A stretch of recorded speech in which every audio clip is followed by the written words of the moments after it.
with the rest of this book. So let's get on it. I will try to minimally cry this time. In that case, it wasn't a dance, but the complete absence. Oh, wait. I was in the wrong spot. Hold up. Forgot that I was stopped here. Nabil Alahi, age unknown, Bedouin. It made me very happy to know that Athena had kept a photo of me in a place of honor in her apartment.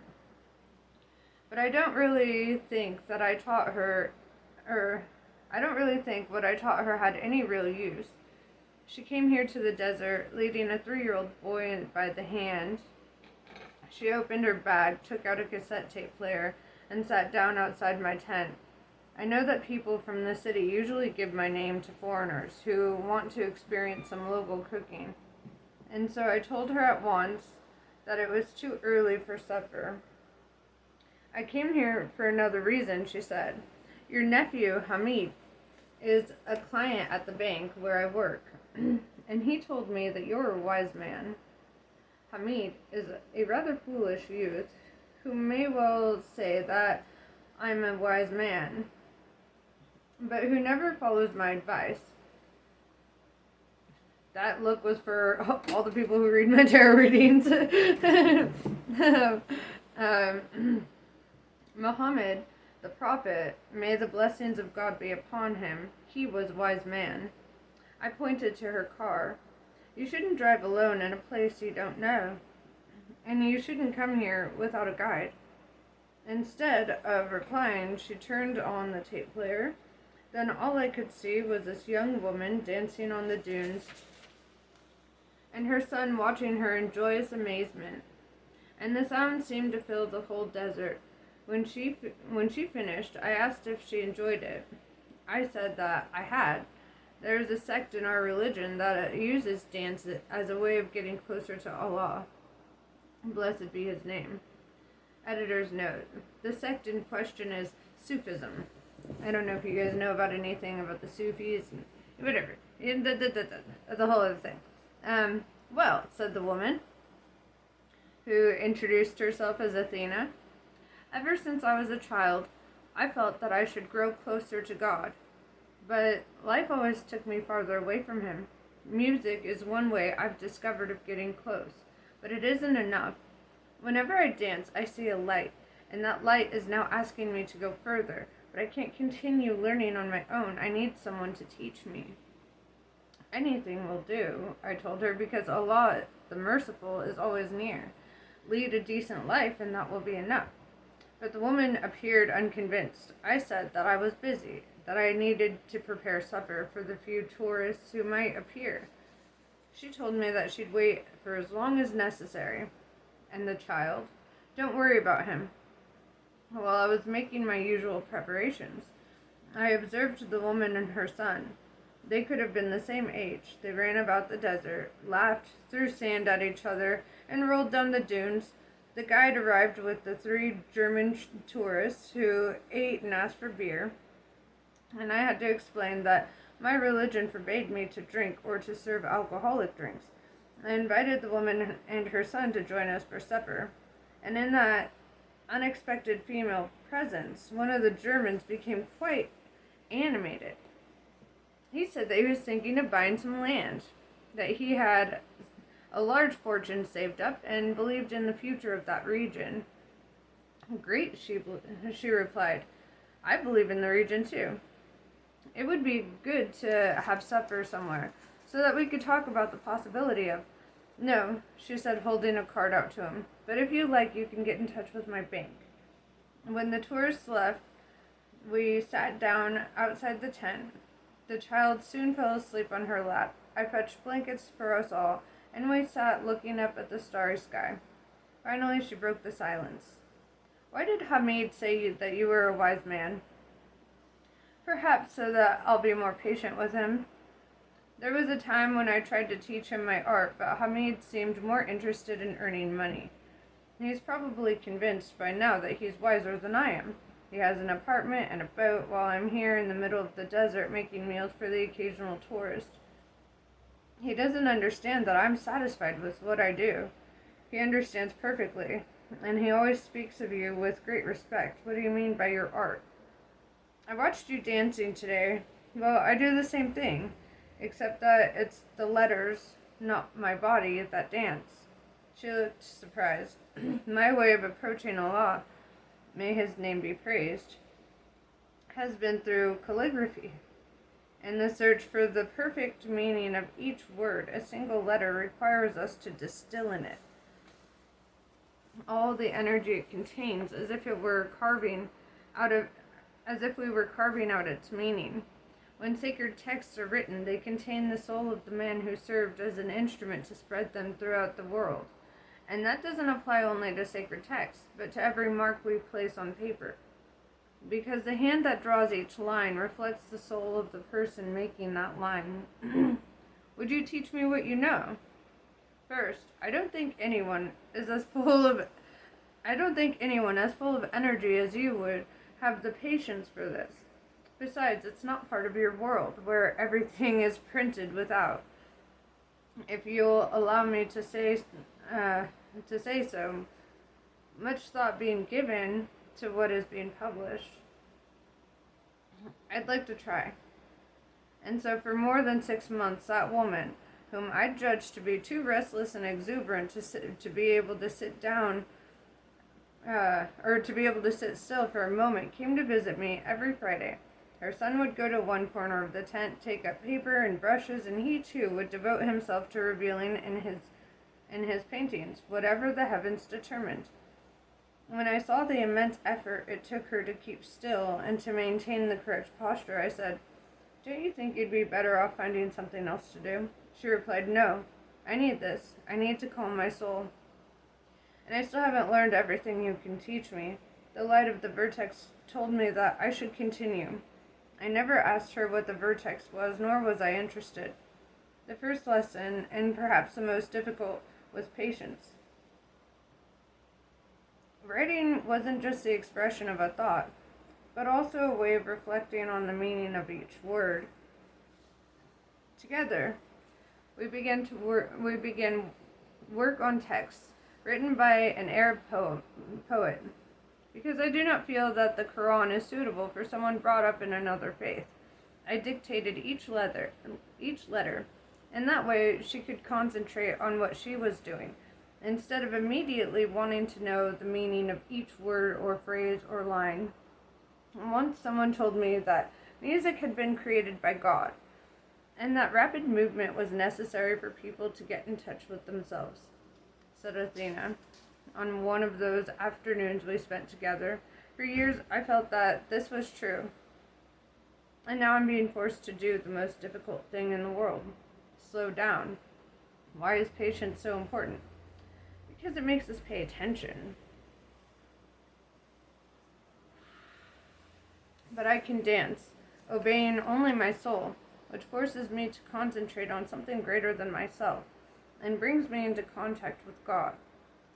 If I can use that word, dance has already helped me to change many things in my life, including my work. Isn't the soul more important? Of course it is. But if your soul could communicate with your brain, you would be able to change even more things. We continued our work together. I knew that at some point I would have to tell her something that she might not be ready to hear, so I tried to make use of every minute to prepare her spirit. I explained that before the word comes the thought, and before the thought there is a divine spark that placed it there. Everything, absolutely everything on this earth makes sense, and even the smallest things are worthy of our consideration. I've educated my body so that it can manifest every sensation in my soul, she said. Now you must educate only your fingers so that they can manifest every sensation in your body. That will concentrate your body's strength. Are you a teacher? What is a teacher?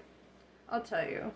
It isn't someone who teaches something, but someone who inspires a student to give of her best in order to discover what she already knows. I sensed that despite her youth,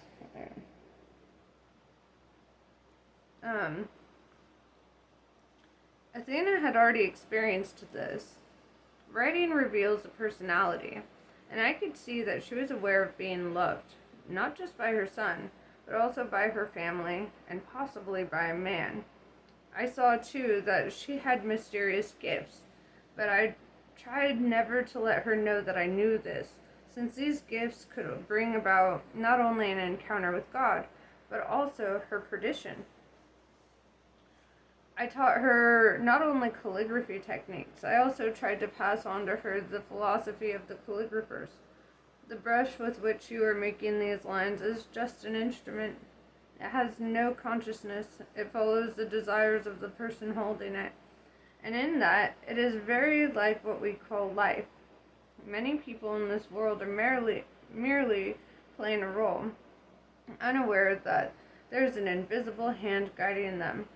At this moment, in your hands, in the brush tracing each letter, lie all the intentions of your soul.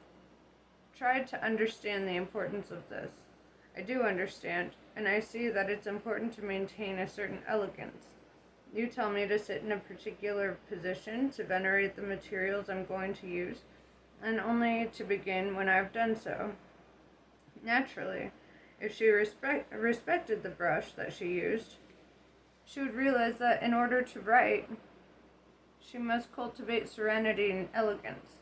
And serenity comes from the heart. Elegance is not a superficial thing. It's the way mankind has found to honor life and work. That's why when you feel uncomfortable in that position, you mustn't think that it's false or artificial. It's real and true, precisely because it's difficult.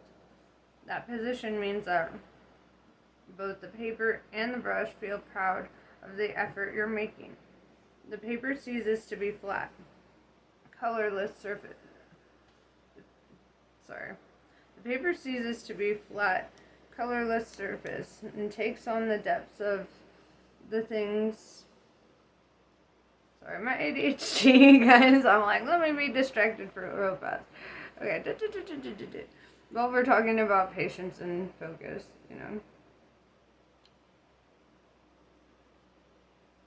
Oh yeah, the paper ceases to be a flat, colorless surface and takes on the depth of the things placed on it. Elegance is the correct posture, if the writing is to be perfect. It's the same with life. When all superfluous things have been discarded, we discover simplicity and concentration. The simpler and more sober the posture, the more beautiful it will be, even though at first it may seem uncomfortable. Occasionally she would talk about her work. She said she was enjoying what she was doing and that she had just received a job offer from a powerful emir. He had gone down to the bank to see the manager, who is a friend of his. Emirs never go to banks to withdraw money. They have staff who can do that for them. And while he was talking to Athena, he mentioned that he was looking for someone to take charge of selling land and wondered if she would be interested. Who would want to buy land in the middle of the desert or in a far-flung port? I decided to say nothing and looked back. I'm glad I stayed silent. Only once did she mention the man she loved, although whenever she was there, when tourists arrived, one of the men would always start flirting with her. Normally, Athena simply ignored them. But one day, a man suggested that he knew her boyfriend. She turned pale and immediately shot a glance at her son, who, fortunately, wasn't listening to the conversation. How do you know him? I'm joking, said the man. I just wanted to find out if you were unattached. She didn't say anything, but I understood from this exchange that the man in her life was not the father of her son. One day, she arrived earlier than usual. She said that she'd left her job at the bank and started selling real estate and would now have more free time. I explained that I couldn't start her class any earlier because I had various things to do. I can combine two things, movement and stillness, joy and concentration.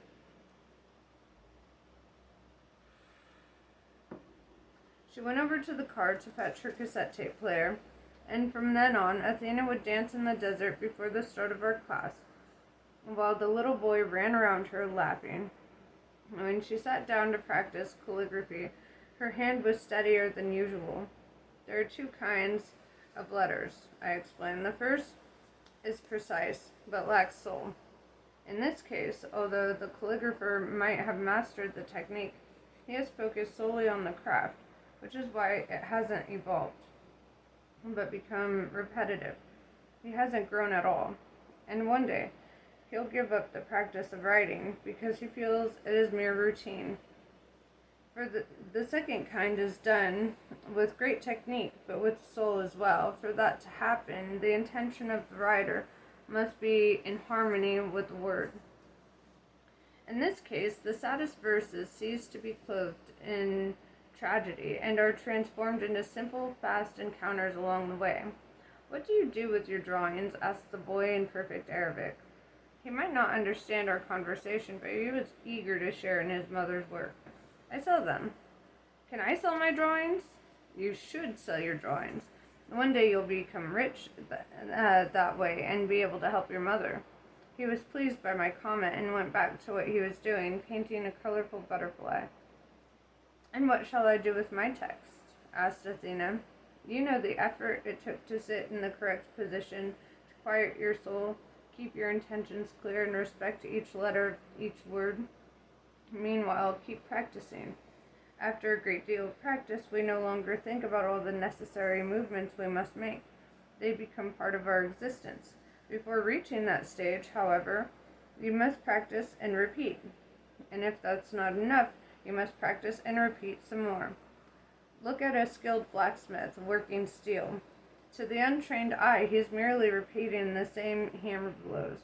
But anyone trained in the art of calligraphy knows that each time the blacksmith lifts the hammer and brings it down, the intensity of the blow is different. The hand repeats the same gesture, but as it approaches the metal, it understands that it must touch it with more or less force. It's the same thing with repetition. It may seem the same, but it's always different. The moment will come when you no longer need to think about what you're doing. Become the letter, the ink, the paper, the word. The moment arrived almost a year later. By then, Athena was already known in Dubai and recommended my tent as a place for her customers to dine, and through them I learned that her career was going very well. She was selling pieces of desert. One night, the emir in person arrived, preceded by a great retinue. I was terrified. I wasn't prepared for that, but he reassured me and thanked me for what I was doing for his employee. She's an excellent person and attributes her qualities to what she's learning from you. I'm thinking of giving her a share in the company. It might be a good idea to send my other sales staff to learn calligraphy, especially now that Athena is about to take a month's holiday. It wouldn't help, I replied. Calligraphy is just one of the ways which Allah, blessed be his name, places before us. It teaches objectivity and patience, respect and elegance. But we can learn all that through dance, said Athena, who was standing nearby. Or through selling land, I added. When they had all left, and the little boy had lain down in one corner of the tent, his eyes heavy with sleep, I brought out the calligraphy materials and asked her to write something. In the middle of the word, I took the brush from her hand. It was time to say what had to be said. I suggested that we go for a little walk in the desert. You've learned what you needed to learn, I said. Your calligraphy is getting more and more individual and spontaneous. It's no longer a mere repetition of beauty, but a personal creative gesture. You have understood what all great painters understand. In order to forget the rules, you must know them and respect them. You no longer need the tools that helped you learn. You no longer need paper, ink, or brush, because the path is more important than whatever made you set off along it. Once you told me that the person who taught you to dance used to imagine music playing in his head. Even so, He was able to repeat the necessary rhythms. He was. If all the words were joined together, they wouldn't make sense, or at the very least, they'd be extremely hard to decipher. The spaces are crucial, she nodded, and although you have mastered the words, you haven't yet mastered the blank spaces. When you're concentrating, your hand is perfect, but when it jumps from one word to the next, it gets lost. How do you know that? Am I right? Absolutely. Before I focus on the next word, for a fraction of a second, I lose myself. Things I don't want to think about take over. And you know exactly what those things are.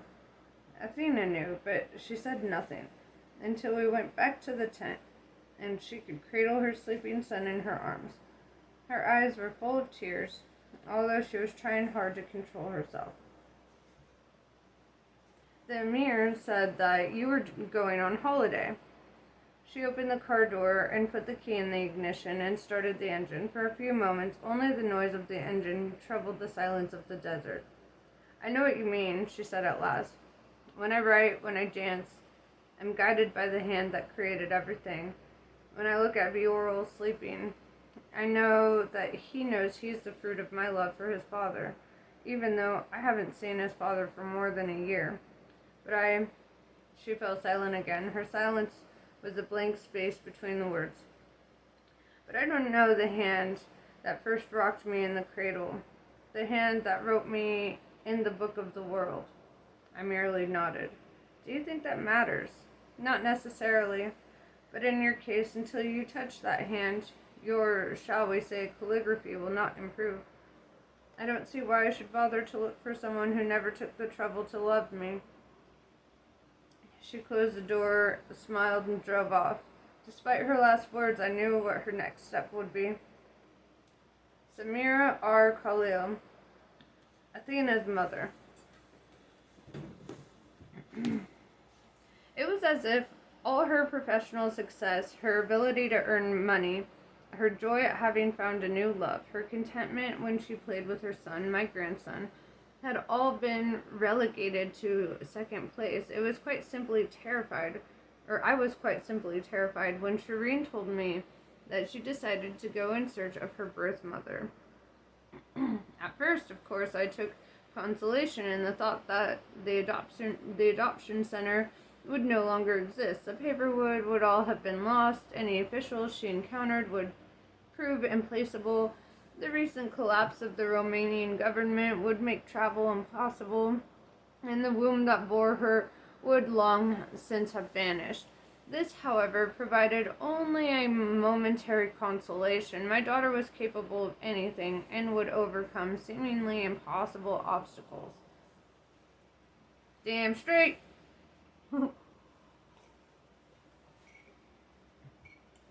Up until then, the subject had been taboo in the family. Shireen knew she was adopted because a psychiatrist in Beirut had advised me to tell her as soon as she was old enough to understand. But she had never shown any desire to know where she'd come from. Her home had been Beirut when it was still our home. And the adopted son of a friend of mine had committed suicide at the age of 16 when he acquired a biological sister, and so had never attempted to have more children of our own. And we did everything we could to make her feel that she was the sole reason for our joys and sadness, our love and our hopes. And yet, it seemed that none of this counted. Dear God, how ungrateful children can be. But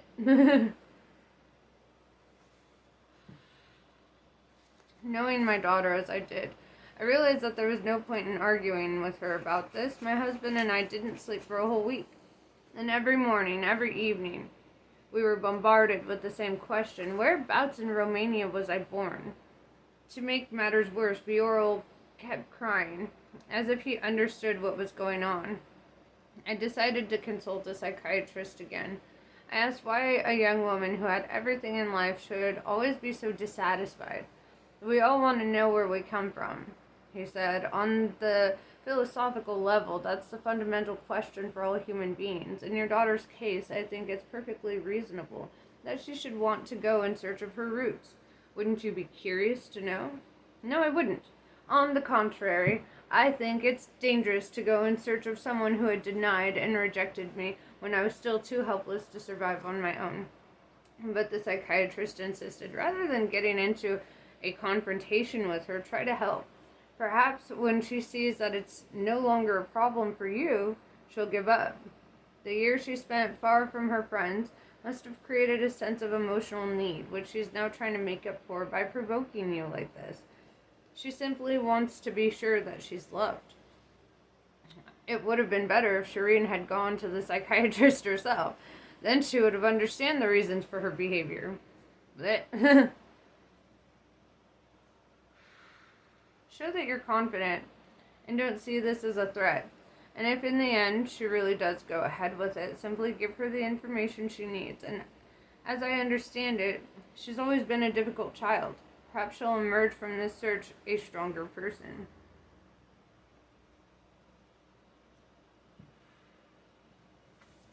I asked if the psychiatrist had any children. He didn't, and I knew then that he wasn't the right person to advise me. Parents. Grown-ups. So stubborn. Okay. That night, when we were sitting in front of the TV, Shireen returned to the subject. What are you watching? The news. What for? To find out what's going on in Lebanon, replied my husband.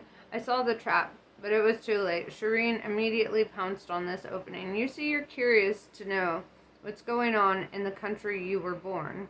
You're settled in England. You have friends. Dad earns plenty of money. You've got security, and yet you still buy Lebanese newspapers.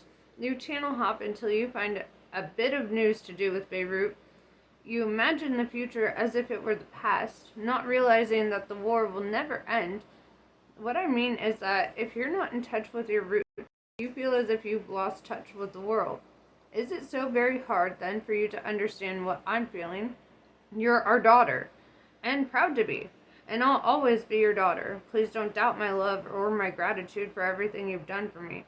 All I'm asking is to be given the chance to visit the place where I was born, and perhaps ask my birth mother why she abandoned me, or perhaps, when I look into her eyes, simply say nothing. If I don't at least try to do that, I'll feel like a coward, and I won't ever understand the blank spaces. The blank spaces?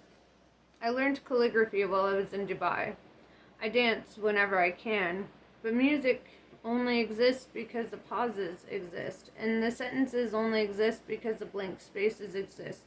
When I'm doing something, I feel complete, but no one can help me, or no one can keep active 24 hours a day. As soon as I stop, I feel there's something lacking. You've often said to me that I'm naturally a restless person, but I didn't choose to be that way. I'd like to sit here quietly watching television, but I can't. My brain won't stop. Sometimes I think I'm going mad. I need always to be dancing, writing, selling land, taking care of Vioral, or reading whatever I find to read. Do you think that's normal? Perhaps it's just your temperament, said my husband. The conversation ended there, as it always ended, with Vioral crying, Shireen retreating into silence, and with me convinced that children never acknowledge what their parents have done for them. However, over breakfast the next day, it was my husband who brought the subject up again. A while ago, while you were in the Middle East, I looked into the possibility of going home to Beirut. I went to the street where we used to live. The house is no longer there, but despite the foreign occupation, the constant insurgents, they are slowly rebuilding the country. I felt a sense of euphoria. Perhaps it was the moment to start all over again. And it was precisely that expression, start all over again, that brought me back to reality. The time has passed when I could allow myself that luxury. Nowadays, I just want to go on doing what I'm doing, and I don't need any new adventures. One second. I sought out the people I used to enjoy a drink with after work. Most of them have left, and those who have stayed complain all the time about a constant feeling of insecurity. I walked past some of my old haunts and I felt like a stranger, as if nothing there belonged to me anymore. The worst of it was that my dream of one day returning gradually disappeared. When I found myself back in the city where I was born, even so, I needed to make that visit. The songs of exile are still there in my heart, but I know that I'll never again live in Lebanon. In a way, the days I spent in Beirut helped me to better understand the place where I live now, and to value each second that I spend in London. What are you trying to tell me, Dad? That you're right. Perhaps it really would be best to understand those blank spaces. We can look after Biora while you're away. He went to the bedroom and returned with a yellow file containing the adoption papers. He gave them to Shireen, kissed her, and said it was time he went to work.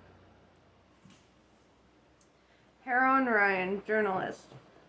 For a whole morning in 1990, all I could see from the sixth-floor window of the hotel was the main government building. A flag had just been placed on the roof, marking the exact spot where the megalomaniacal dictator had fled in a helicopter, only to find death a few hours later at the hands of those he had oppressed for 22 years. In his plan to create a capital that would rival Washington, whatever, I ain't even tried, okay, that's a weird word.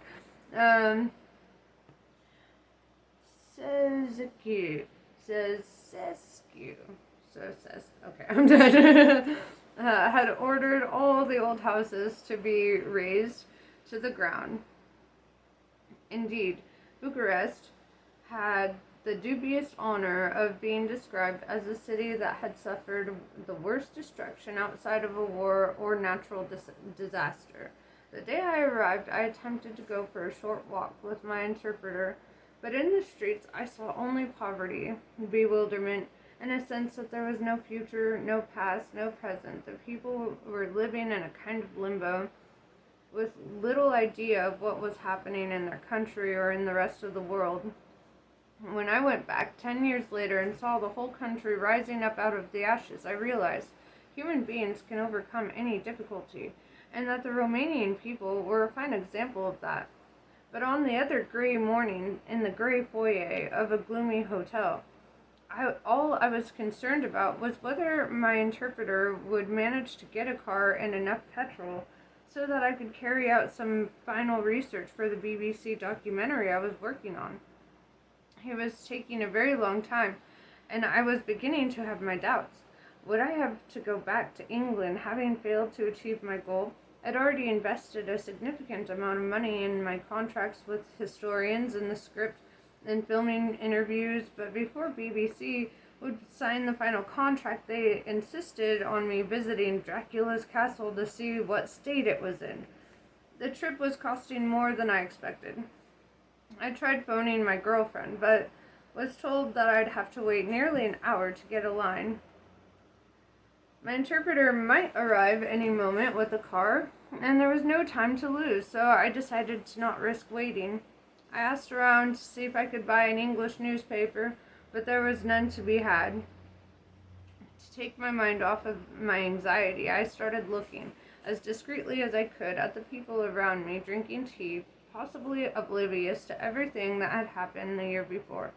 Popular uprisings, the cold-blooded murder of civilians in Timisoara, shootouts in the streets between the people and the dreaded Secret Service as the latter tried desperately to hold on to the power fast slipping from their grasp. I noticed a group of 3 Americans, an interesting-looking woman who was, however, glued to the fashion magazine she was reading, and some men sitting around a table talking loudly in a language I could not identify.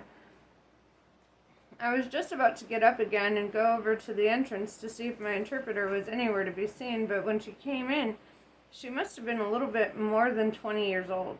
She sat down, ordered some breakfast, and I noticed that she spoke English.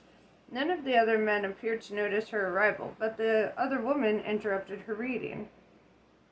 Perhaps because of my anxiety or because of the place, which was beginning to depress me, I plucked up my courage and went over to her. "Excuse me, I don't usually do this. I always think breakfast is the most private meal of the day." She smiled and told me her name, and I immediately felt wary. It had been too easy. She might be a prostitute. Her English, however, was perfect, and she was discreetly dressed. I decided not to ask any questions and began talking at length about myself, noticing as I did so that the woman at the next table had put down her magazine and was listening to our conversation. I'm an independent producer working for the BBC in London. And at the moment, I'm trying to find a way to get to Transylvania. I noticed the light in her eyes change, so that I can finish the documentary I'm making about the myth of the vampire. I waited. This subject always aroused people's curiosity, but she lost interest as soon as I mentioned the reason for my visit. "You'll just have to take the bus," she said, "although I doubt you'll find what you're looking for. If you want to know more about Dracula, read the book. The author never even visited Romania." "What about you? Do you know Transylvania?" "I don't know." That was not an answer. Perhaps it was because English, despite her British accent, was not her mother tongue. I feel like you can always tell. "But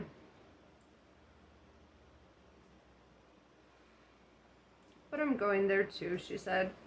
"On the bus, of course." Judging by her clothes, she was not an adventuress who sets off around the world visiting exotic places.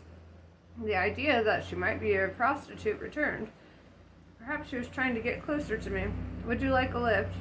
"I've already bought a ticket." I insisted, thinking that her first refusal was just part of the game. She refused again, saying that she needed to make the journey alone.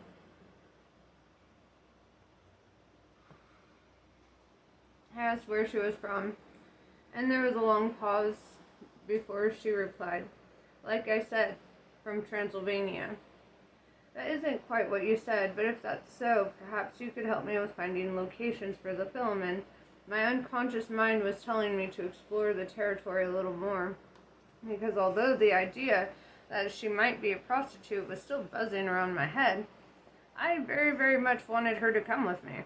She politely refused my offer. The other woman joined in the conversation at this point as if to protect the younger woman, and I felt then that I was in the way and decided to leave.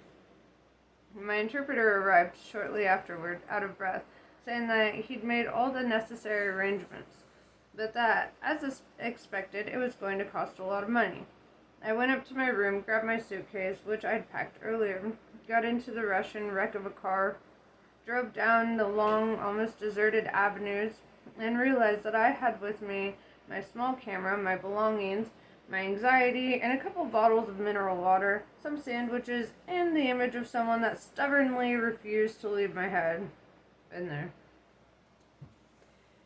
In the days that followed, as I was trying to piece together a script on the historical figure of Dracula and interviewing both locals and intellectuals on the subject of the vampire myth with, as foreseen, little success, I gradually became aware that I was no longer merely trying to make a documentary for the British television.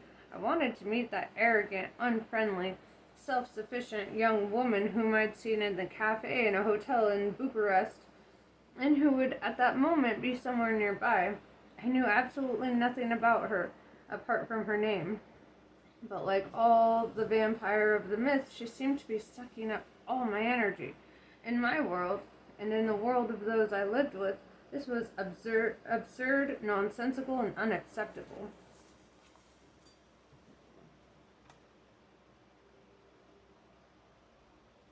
Sorry. I have chapped lips. Alright. Deidre, I always say that wrong. Deidre O'Neill, known as Etta. I don't know what you came here to do, but whatever it was, you must see it through the end. She looked at me startled. Who are you? I started talking about the magazine I was reading, and after a while, the man sitting with her decided to get up and leave. Now I could tell her who I was. If you mean, what do I do for a living, I qualified as a doctor some years ago. But I don't think that's the answer you want to hear. I paused. Your next step, though, will be to try to find out, through clever questioning, exactly what I'm doing here, in a country that's only just emerging from years of terrible oppression. I'll be straightforward then. What did you come here to do? I could have said I came here for the funeral of my teacher because I felt he deserved that homage, but it would be imprudent to touch on the subject.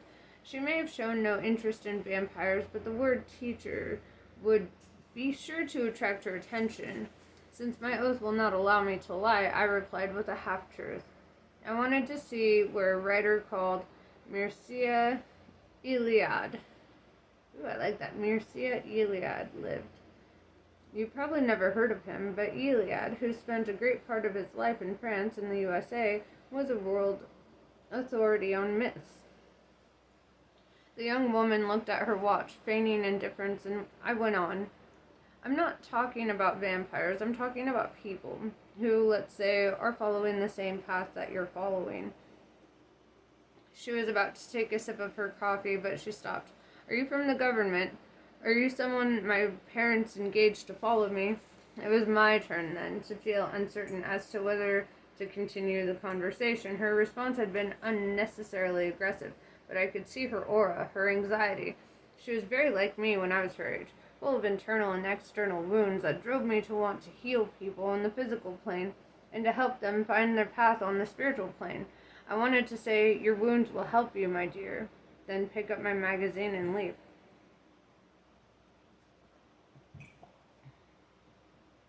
If I had done that, Athena's path might have been completely different, and she would still be alive and living with the man she loved.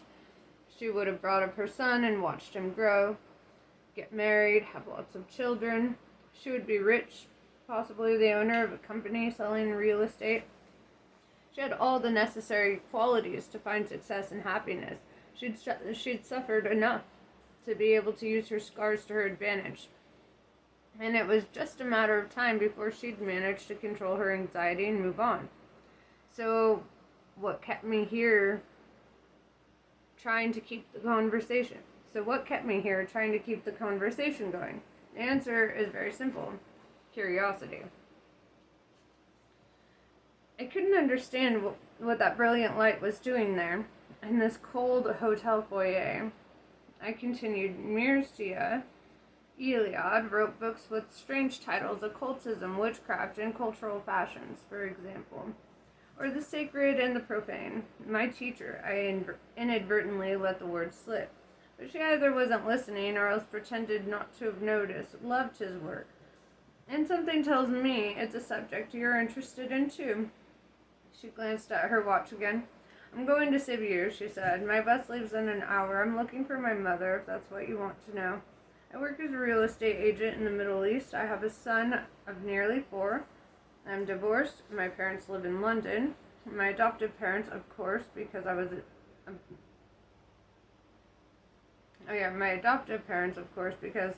abandoned as a baby.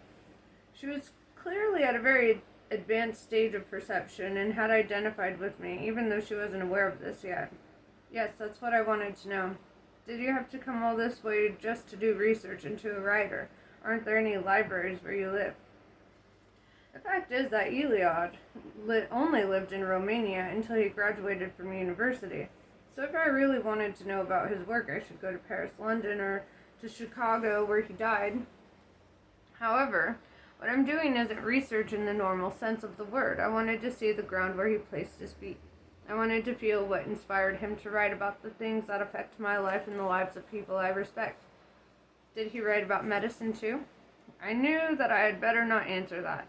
I saw that she'd picked up on the word teacher, and I assumed it might be related to my profession. The young woman got to her feet. I felt she knew what I was talking about. I could see her light shining more intensely. I only achieved this state of perception when I'm close to someone very like myself. Would you mind coming with me to the bus station? She asked. Not at all. My plane didn't leave until until later that night. And a whole dull, endless day stretched out before me. At least I would have someone to talk to for a while. She went upstairs, returned with her suitcases in her hand and a series of questions in her head. She began her interrogation as soon as we left the hotel. I may never see you again, she said, but I feel that we have something in common. Since this may be the last opportunity we have in this incarnation to talk to each other, would you mind being direct in your answers? I nodded. Based on what you've read in all those books, do you believe that through dance we can enter a trance-like state that helps us see a light, and that light tells us nothing, only whether we're happy or sad? A good question. Of course. And that happens not only through dance, but also through anything that allows us to focus our attention to separate body from spirit, like yoga or prayer or Buddhist meditation or calligraphy. I hadn't thought of that, but that's possible. At such moments when the body sets the soul free, the soul either rises up to the heaven or descends to hell, and depending on the person's state of mind. In both cases, it learns what it needs to learn, to destroy or to heal. But I'm no longer interested in individual paths in my tradition. I need the help of... Are you listening to me? No. She stopped in the middle of the street and was staring at a little girl who appeared to have been abandoned. She went to put her hand in her bag. Don't do that, I said. Look across the street at that woman with one cruel eye. She's put the girl there purely in order to... I don't care. She took out a few coins. I grabbed her hand. Let's buy her something to eat that would be more useful. I asked the little girl to go with us to the bar and bought her a sandwich. The little girl smiled and thanked me. The eyes of the woman across the street seemed to glitter with hatred. But for the first time, the gray eyes of the young woman walking at my side looked at me with respect. What were you saying? She said. It doesn't matter. Do you know what happened to you a few moments ago? You went into the same trance that your dancing provokes. No, you're wrong. I'm right. Something touched your unconscious mind. Perhaps you saw yourself as you would have been if you hadn't been adopted, begging in the street. At that moment, your brain stopped reacting. Your spirit left you and traveled down to the hell to meet the demons from your past. Because of that, you didn't notice the woman across the street. You were in a trance. Disorganized, chaotic trance that was driving you to do something that was good in theory, but in practice pointless, as if you were in the blank space between the letters, in the moment when a note of music ends and the next has not begun. Exactly. And such a trance can be dangerous. I almost said it's a kind of trance provoked by fear. It paralyzes a person, leaves them unable to react. The body doesn't respond. The soul is no longer there.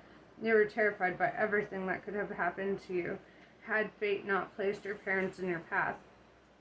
But she had put her suitcases down on the ground and was standing in front of me. Who are you? Why are you saying all this? As a doctor, I'm known as Deidre O'Neill. Pleased to meet you. What's your name? Athena.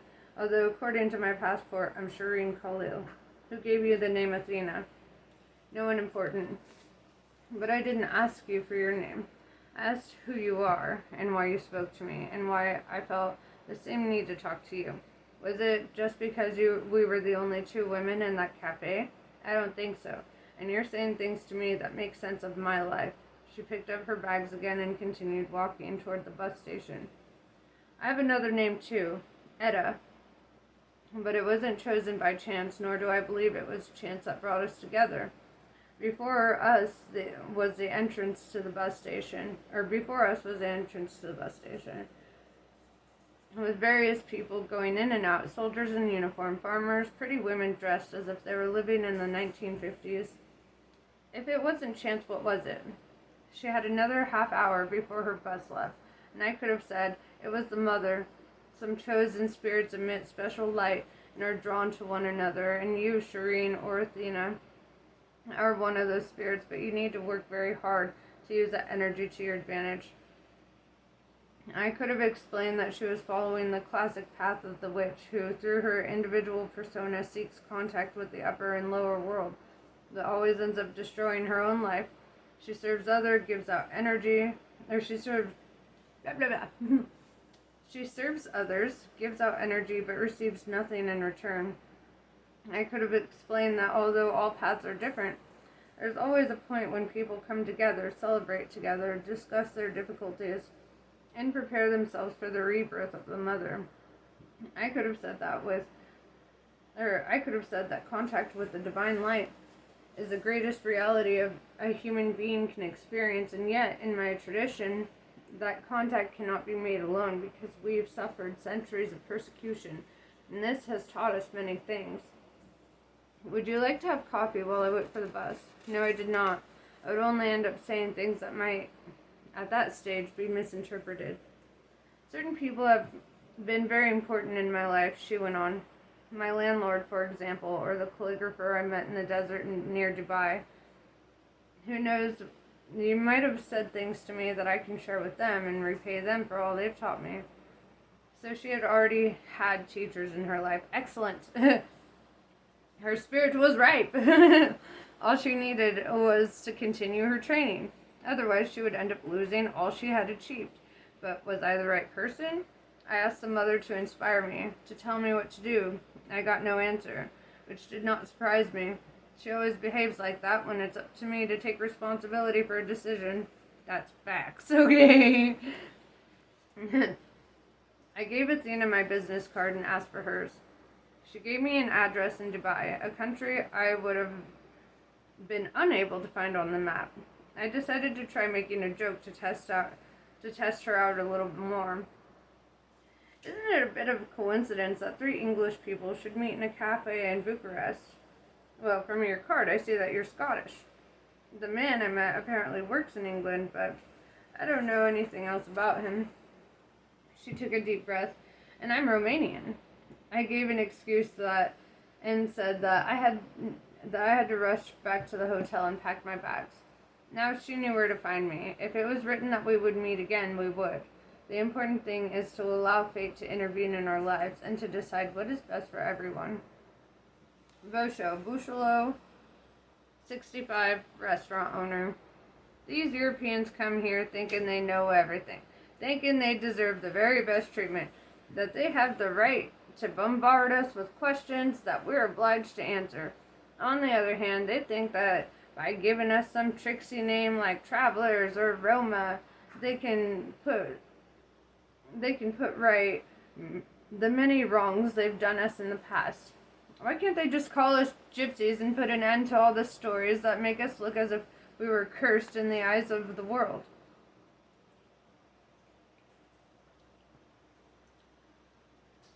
They accuse us of being the fruit of the illicit union between a woman and the devil himself. As somebody who comes from a line of gypsies, that's actually a perspective I have not yet heard. Makes sense. Okay, they say that one of us forged the nails that fixed the Christ to the cross. That mothers should be careful when their caravans come near because we steal children and enslave them. And because of this, there have been frequent massacres throughout history. In the Middle Ages, we were hunted as witches for centuries. Our testimony wasn't even accepted in German courts. I was born before the Nazi wind swept through Europe, and I saw my father marched off to a concentration camp in Poland with a humiliating black triangle sewn to his clothes. Of the 500,000 gypsies sent for slave labor, only 5,000 survived to tell the tale. And no one, absolutely no one, wants to hear about this. I do. Right up until last year, our culture, our region, and language were banned in this godforsaken part of the world, where most of the tribes decided to settle. If you asked anyone in the city what they thought of gypsies, their immediate response would be, "They're all thieves." However hard we try to lead normal lives by ceasing our eternal wanderings and living in places where we're easily identifiable, the racism continues. Our children are forced to sit at the back of the class, and not a week goes by without someone insulting them. Then people complain that we don't give straight answers, that we try to disguise ourselves, that we never openly admit our origins. Why would we do that? Everyone knows what a gypsy looks like, and everyone knows how to protect themselves from our curses. When a stuck-up intellectual young woman appears smiling and claiming to be part of our culture and our race, I'm immediately on my guard. She might have been sent by the Securitate, the secret police who work for the mad dictator, the conducator, the genius of the Carpathians, the leader. They say he was put on trial and shot, and I don't believe it. His son might have disappeared from the scene for the moment, but he's still a powerful figure in these parts. The young woman insists, and she smiles, as if she were saying something highly amusing, and tells me that her mother is a gypsy and that she'd like to find her. She knows her full name. How could she obtain such information without the help of the Securitate? It's best not to get on the wrong side of people who have government contacts. I tell her that I know nothing. I'm just a gypsy who's decided to lead an honest life, but she won't listen. She wants to find her mother, and I know who her mother is. And I know, too, that more than 20 years ago she had a child who she gave to an orphanage, and she never heard from again. We had to take her mother in because a blacksmith who thought he was the master of the universe insisted on it. But who can guarantee that this intellectual young woman standing before me really is Liliana's daughter? Before trying to find out who her mother is, she should at least respect some of our customs and not turn up dressed in red. If it's not her wedding day, she ought to wear longer skirts as well, so as not to arouse men's lust, and she should be more respectful. First of all, a gypsy woman gonna do what a gypsy woman gonna do, okay? Ain't no man the boss of her, gypsy or not. If I speak of her now in the present tense, it's because for those who travel, time does not exist, only space. We came from far away. Some say India, others from Egypt, but the fact that we carry the past with us, as if it has all just happened, and the persecutions continue. The young woman is trying to be nice and to show that she knows about our culture, and that doesn't matter at all. After all, she should know about our traditions. In town, I was told that you're a Rombaro, a tribal leader. Before I came here, I learned a lot about our history. Not our, please. It's my history. The history of my wife, my children, my tribe. You're a European. You were never stoned in the street, as I was when I was 5 years old. I think the situation is getting better. The situation is always getting better, then it immediately gets worse. Gypsy luck. But she keeps smiling. She orders a whiskey. One of our women would never do that. Oh yeah, she keeps smiling. She orders a whiskey. One of our women would never do that. Beg to differ. If she'd come in here just to have a drink or look for company, I'd treat her like any other customer. I've learned to be friendly, attentive, discreet, because my business depends on that. When my customers want to know more about the gypsies, I offer them a few curious facts, tell them to listen to the group who will be playing later on, make a few remarks about our culture, and then they leave with the impression that they know everything about us. But this woman isn't just another tourist. She says she belongs to our race. She again shows me the certificate she got from the government. I can believe that the government kills, steals, and lies, but I wouldn't risk handing out false certificates. And so she really must be Liliana's daughter because the certificate gives her full name and address. I learned from the television that the genius of the Carpathians, the father of the people, our conducator, the one who left us to starve while he exported all of our foods to one who lived in palaces and used gold-plated cutlery while the people were dying of starvation. And that same man and his wretched wife used to get the Securitate to trawl the orphanages, selecting babies to be trained as state assassins. They only ever took boys, though, never girls. Perhaps she really is Liliana's daughter. I look at the certificate once more and wonder whether or not I should tell her where her mother is. Liliana deserves to meet this intellectual claiming to be one of us. Liliana deserves to look this woman in the eye. I think she suffered enough when she betrayed her people, slept with the Gauja, Editor's note, foreigner, and shamed her parents. Perhaps the moment has come to end her hell, for her to see her daughter survive, got rich, and might even be able to help her out of poverty she lives in. Perhaps this young woman will pay me for this information. Perhaps it'll be of some advantage to our tribe, because we're living in confusing times. Gypsy man, just saying. Everyone's saying that the genius of the Carpathians is dead, and they even show photos of his execution, but who knows, he could come back tomorrow, and it'll all turn out to have been a clever trick on his part to find out who really was on his side, and who was prepared to betray him.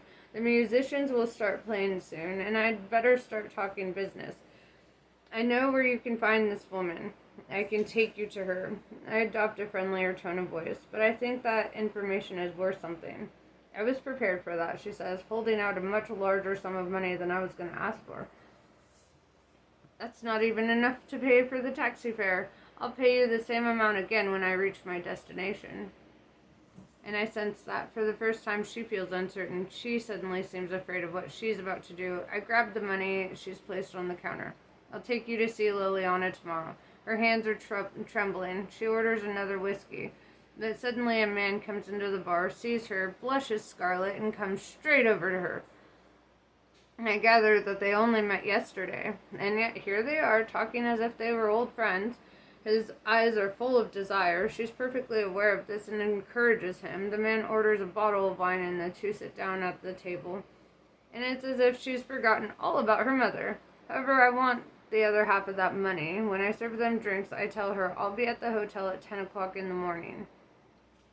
Karen Ryan, journalist. Immediately after the first glass of wine, she told me, unprompted, that she had a boyfriend who worked for Scotland Yard. It was a lie, of course. She must have read the look in my eyes, and this was her way of keeping me at a distance. I told her that I had a girlfriend, which made us even. 10 minutes after the music had started, she stood up. We said very little, and she asked no questions about my research into vampires. And we exchanged only generalities, our impressions of the city, complaints about the state of the road. But what I saw next, or rather what everyone in the restaurant saw, was a goddess revealing herself in all her glory, a priestess invoking angels and demons. Her eyes were closed, and she seemed no longer to be conscious of who she was, or where she was, or why she was there. It was as if she were floating and simultaneously summoning up her past, revealing her present, and predicting the future. She mingled eroticism with chastity, pornography with revelation, worship from God and nature, all at the same time. Must have been an Aquarius.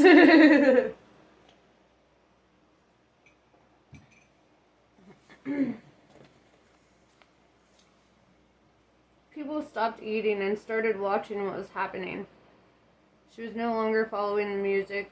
The musicians were trying to keep up with her steps. And that restaurant in the basement of an old building in the city of Sibiu was transformed into an Egyptian temple where the worshippers of Isis used to gather for their fertility rites. The smell of roast meat and wine was transmuted into an incense that drew us all into the same trance-like state, into the same experience of leaving this world and entering an unknown dimension.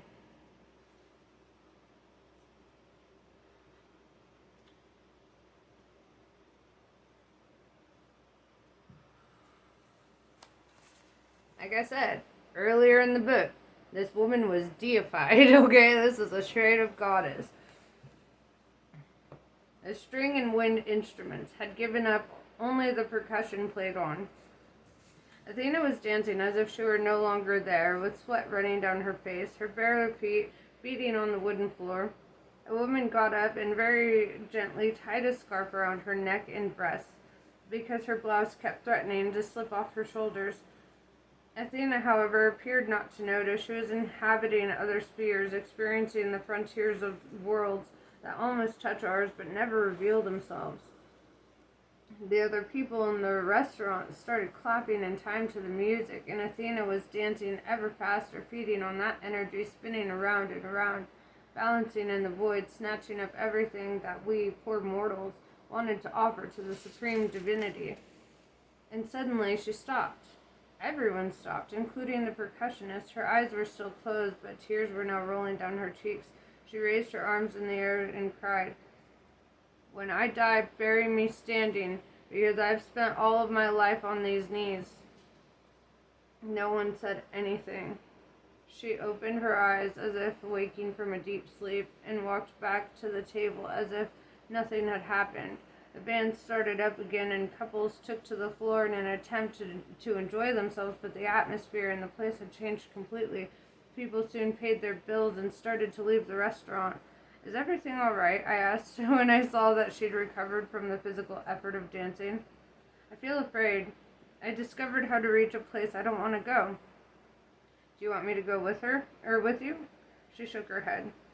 In the days that followed, I completed my research for the documentary, sent my interpreter back to Bucharest with the hired car, and then stayed on in Sibiu simply because I wanted to meet her again. All my life, I've always been guided by logic, and I know that love is something that can be built rather than simply discovered, but I sensed that if I never saw her again, I would be leaving a very important part of my life in Transylvania, even though I might only realize this later on. I fought against the monotony of those endless hours more than once. I went on to the bus station to find out the times of buses to Bucharest. I spent more than a tiny budget as an independent filmmaker allowed on phone calls to the BBC and to my girlfriend. I explained that I didn't yet have all the material I needed, that there were still a few things lacking, and that I might need another day or possibly a week. I said that the Romanians were being very difficult, and got upset if anyone associated their beautiful Transylvania with the hideous story of Dracula. I finally managed to convince the producers, and they let me stay on longer than I really needed to. We were staying in the only hotel in the city, and one day she saw me in the foyer and seemed suddenly to remember our first encounter. This time she invited me out, and I tried to contain my joy. Perhaps I was important in her life. Later on, I learned that the words she had spoken at the end of her dance were an ancient gypsy saying. Oh shit, she connected. I'm gonna take a quick break, and I will return.